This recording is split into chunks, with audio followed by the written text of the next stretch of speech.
guys, my name is Ben. I'm with Exceptional Glass, 8883 Glass. Today we are in Cranford, New Jersey, doing a service on a sliding door. So this video is to show you how you can save some time, some money, just by understanding how these sliding doors work, and if they ever come off track, how to do it yourself.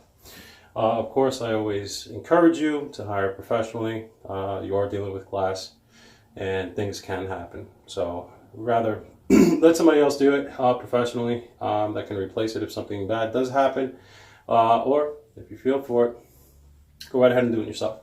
So each sliding door, so this sliding door is working just fine. This guy here is not sliding at all.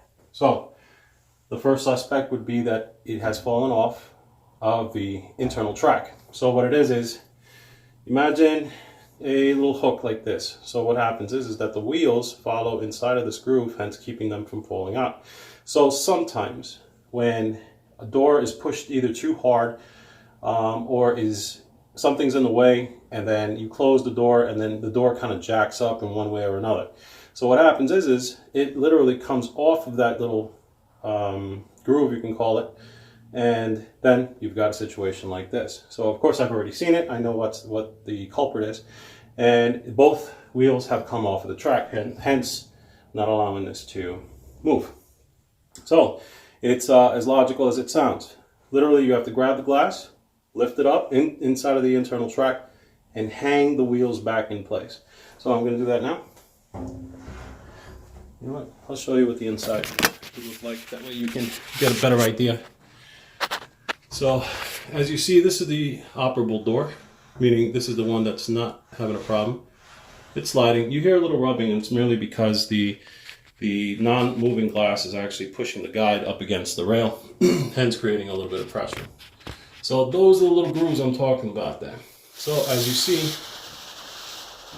all the way on the